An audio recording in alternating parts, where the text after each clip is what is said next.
Hi, and welcome back to Thone's 1 Peter, Nibbles number 94. Christ's Suffering and Ours, Part 1 of 5. The Gospel Message. Now, since this is the first time we've studied this particular section, I'm going to read the Scriptures. 1 Peter 3, verses 18 through 22.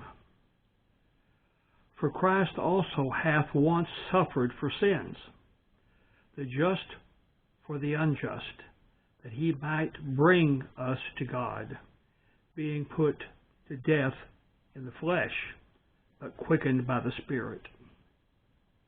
But which also he went and preached unto the spirits in prison, which sometime were disobedient, when once the long-suffering of God waited in the days of Noah, while the ark was preparing, wherein few, that is, 8 souls were gathered that were saved by water.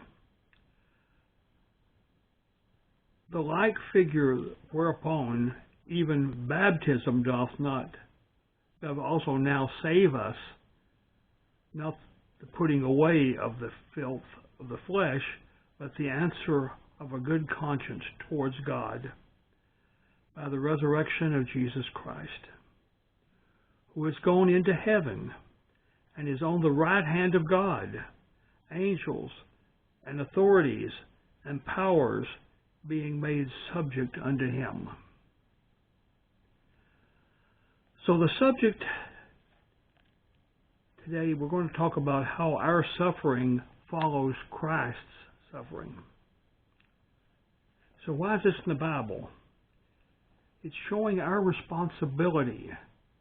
He did not shirk on his responsibility for us, and now we should not shirk on our responsibility for others. The communication.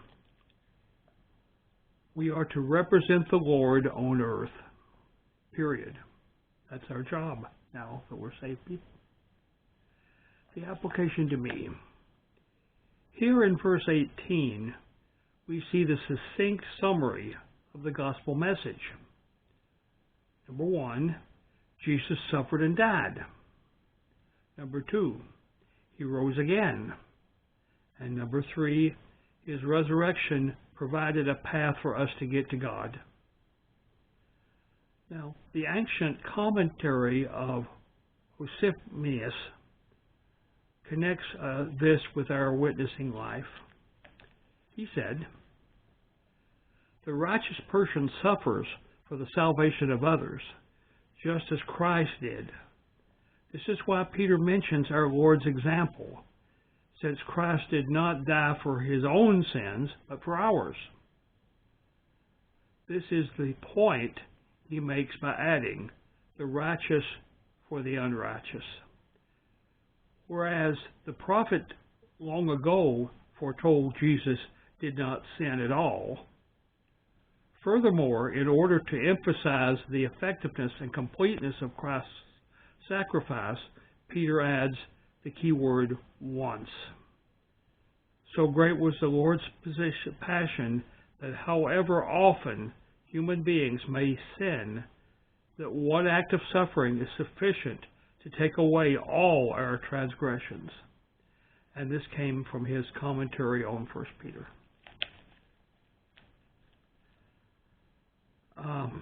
God leads us with suffer as I did for you. That's his general instruction in our direction, is because Jesus suffered, we also need to suffer for others. My response, Lord, thank you for leading by example. And that's so often the best way to lead people in any endeavor, whether it be physical or intellectual or emotional or spiritual, is we lead by the example of the life we live. Talk to you next time.